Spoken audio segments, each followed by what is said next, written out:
नमस्कार। आज हम एक कहानी के अंदर छिपी एक और दिलचस्प कहानी को समझने की कोशिश करेंगे। हाँ, ये पिंगलिका और देवदत्त की कथा है। बिल्कुल। हमारे पास इसके कुछ अंश हैं। ये किस्सा तब शुरू होता है जब पिंगालिका, एक गरीब ब्राह्मणी, अपने जुड़वा बच्चों के लिए मदद मांगने राजा वत्सराज के पास जाती है। और राजा उसे महारानी वासवदत्ता के पास भेज देते हैं। हाँ, और महारानी, जिनकी खुद कोई संतान नहीं थी, वो पिंगालिका को देखती हैं, उसके 2 बच्चों को देखती हैं और शायद किस्मत के बारे में सोचने लगती हैं। सही कहा, एक तरह की विडंबना ही थी उनके लिए। फिर वो पिंगालिका से कहती हैं कि भाई मनोरंजन के लिए कोई कहानी सुनाओ। और यहीं से देवदत्त की कहानी शुरू होती है। पिंगलिका सुनाती है उसे। तो चलिए इसी कहानी को थोड़ा खोलते हैं, देखते हैं इसमें क्या खास है। हाँ, शुरू करते हैं। तो कहानी है राजा जयदत्त के बेटे देवदत्त की। पिता उसकी शादी पाटलिपुत्र के एक क्या कहते हैं, अमीर वैश्य वसुदत्त की बेटी से करवाते हैं। मकसद साफ था, धन दौलत बनी रहे, रिश्ते मजबूत हों। और ऐसा हुआ भी। दहेज में उसे इतना कुछ मिला कि कहते हैं राजा की अपनी संपत्ति भी कम लगने लगी थी। लेकिन फिर कहानी में मोड़ आता है। हाँ, अचानक राजा जयदत्त गुजर जाते हैं और उनके जाते ही रिश्तेदारों ने, अब देखिए, राज्य पर कब्जा कर लिया। और देवदत्त को माँ के साथ भागना पड़ा। सब कुछ छिन गया। क्या हालत हो गई। हाँ, तब माँ उसे सलाह देती है कि बेटा ससुराल जाओ, वहां से धन लाओ और फिर किसी बड़े राजा, चक्रवर्ती राजा से मदद मांगो अपना राज्य वापस लेने के लिए। लेकिन देवदत्त सीधे ससुराल जाने में हिचकिचाता है। थोड़ी शर्मिंदगी थी शायद। हाँ, तो पास की एक धर्मशाला में रुक जाता है। और वहीं रात में वो कुछ ऐसा देखता है जो मतलब किसी के भी होश उड़ा दे। क्या देखता है वो? वो देखता है कि उसकी अपनी पत्नी रस्सी के सहारे ऊपर चढ़ रही है धर्मशाला में किसी पराये मर्द से मिलने। ओह, ये तो बहुत। वो आदमी देर से आने पर उसकी पत्नी को लात तक मारता है। और पत्नी फिर भी उसे मना लेती है। सोचिए जरा, देवदत्त पर क्या गुजरी होगी। गुस्सा तो आया ही होगा। आया होगा, लेकिन उसने जो किया वो हैरान करने वाला है। बिल्कुल। यहीं पर देवदत्त का संयम, उसका धैर्य देखने लायक है। ये सिर्फ गुस्सा दबाना नहीं था। नहीं, ये एक सोची समझी बात थी। वो समझ रहा था कि उसका असली मकसद क्या है, राज्य वापस पाना। अच्छा। हाँ, बेवफा पत्नी या उसके प्रेमी से बदला लेना उसका लक्ष्य नहीं था उस वक्त। शायद उसने इसे अपने बुरे वक्त और, जैसा कहानी कहती है, असमान कुल में शादी का नतीजा माना। मतलब उसने बड़ी तस्वीर देखी, तात्कालिक गुस्से पर काबू पाया। बिल्कुल, उसने अपने बड़े लक्ष्य पर ध्यान लगाया। ये उसकी समझदारी दिखाता है। सही बात है।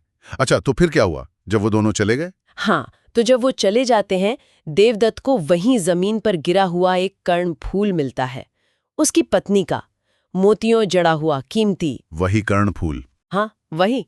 और यही छोटी सी चीज उसकी किस्मत पलटने वाली थी। कैसे? वो उसे लेकर कन्याकुब्ज जाता है, उसे गिरवी रखता है, उससे पैसे जुटाता है। अच्छा, सेना बनाने के लिए। हाँ, सेना तैयार करता है और फिर एक चक्रवर्ती राजा की मदद लेता है, युद्ध लड़ता है और अपना राज्य वापस जीत लेता है।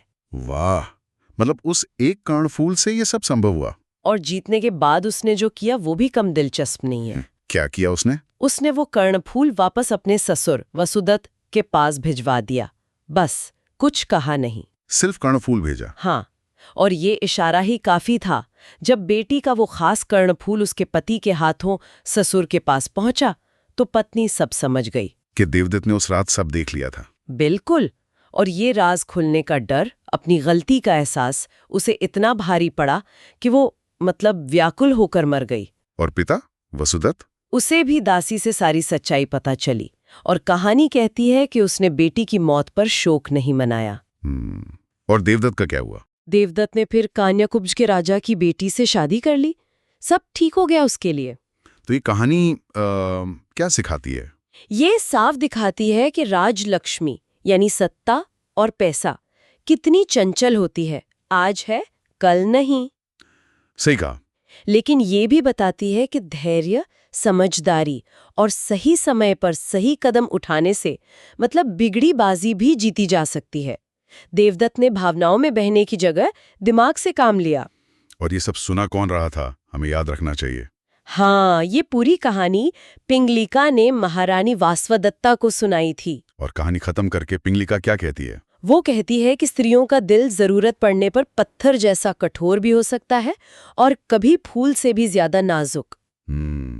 और ये भी कि अच्छे चरित्र वाली औरतें दुनिया का गहना होती हैं, मुसीबत में हिम्मत नहीं हारनी चाहिए।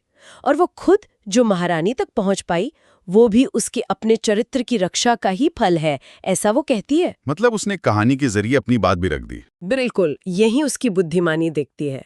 महारानी वासवदत्ता कहानी सुनकर और पिंगलिका की बातें सुनकर बहुत प्रभावित होती हैं। वो समझ जाती हैं। हाँ, वो समझ जाती हैं कि ये कोई साधारण स्त्री नहीं है, इसमें कुछ खास बात है, शायद किसी ऊंचे कुल की है जिसमें इतनी समझ और गरिमा है। इसीलिए वो उससे उसकी असली पहचान पूछती हैं। सही। पिंगलिका ने कहानी से मनोरंजन भी किया और अपनी काबिलियत भी दिखा दी। तो कुल मिलाकर इन कहानियों से हमने कई चीजें देखी। धैर्य का महत्व, खासकर जब वो रणनीति का हिस्सा हो। हाँ, और भाग्य का बदलना, चरित्र की ताकत। और स्त्री स्वभाव के भी कई पहलू सामने आए। देवदत्त का वो मुश्किल हालात में खुद को संभालना। हाँ, और पिंगलिका का गरीबी में भी अपनी इज्जत बनाए रखना। दोनों ही अपने आप में बड़ी बातें हैं। सही कहा। तो जाते जाते एक सवाल शायद सोचने के लिए छोड़ सकते हैं हम, हाँ जरूर। कि क्या हालात इंसान का चरित्र तय करते हैं, या इंसान का जो मूल स्वभाव होता है वो मुश्किल से मुश्किल हालात में भी बना रहता है। अच्छा सवाल है।